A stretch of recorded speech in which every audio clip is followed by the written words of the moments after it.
Creation Mom, and we are here in our valley with our first creation hike of the year. I actually took the hike yesterday, and it was such a great hike that I wanted to come back and record it. So yesterday I brought 7 little kids down here to look at dead deer.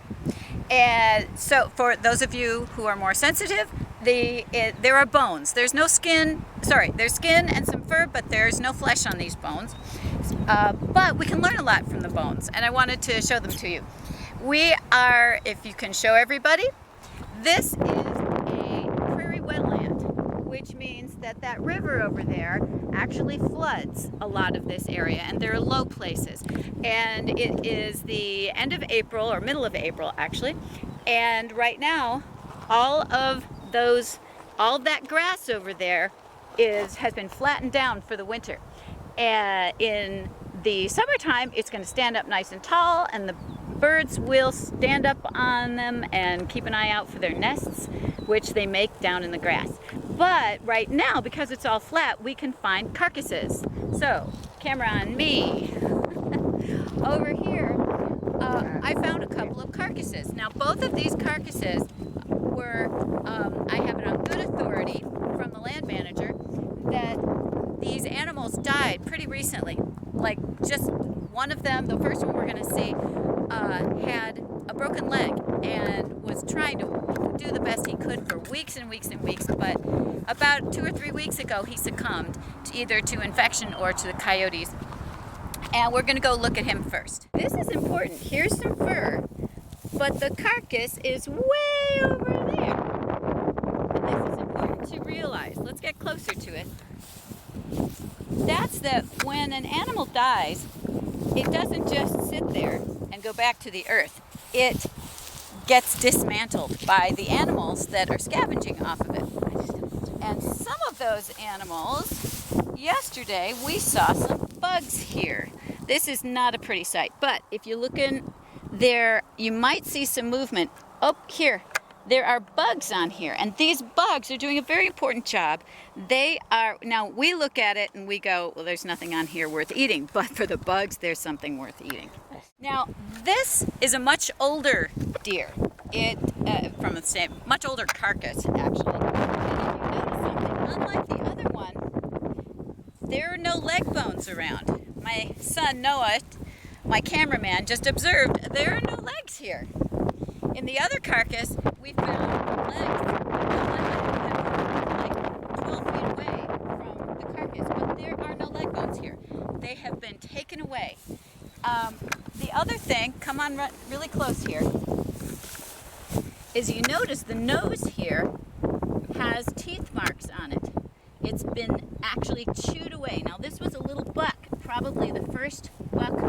This was probably his first year having antlers. And his mama said, I'm having a new baby, time for you to move on. And something happened, he just didn't make it. But if you actually look at the ribs too, there are teeth marks here splintering the ribs. We got more bugs on here. And what do we have right over here? We have coyote poop. And I know this is crazy, but can you get a close shot of the coyote poop? In the coyote poop, there are shards of bone, and lots of hair. So they eat it all, and then it goes through, and they don't care what they eat. The whole thing goes right through. Now, why is taking pictures of dead deer and examining dead deer a study in the creation? Well, when I was in college, geology, they had a series of pictures that talked about how fossils were formed according to the evolutionary model, and millions of years. And according to their model, an animal dies, gets eventually covered up with mud, and then the minerals in the water of the mud replace the bone, and it becomes stone. And then eventually it erodes away, and we find fossils on riverbanks and that kind of thing. Well, there's one really important thing that says that can't happen, and that is, take a look at it, this deer. This deer has not been out here for more than a month, and they're talking about thousands, maybe hundreds anyway, of years of being covered up to make a fossil. But what happens to an animal? It's scavenged. We have coyotes. Usually, we don't have any right now, but usually there are vultures who are around here. They love the wind currents above these bluffs right here. They're on the other side of the hill, but usually they like to be right here.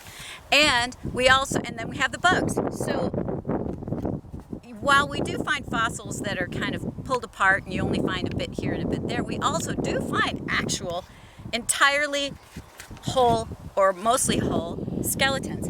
And that is not going to happen if a carcass is lying out there. The animals who want to scavenge it, because God made them to do so, will pull it apart completely.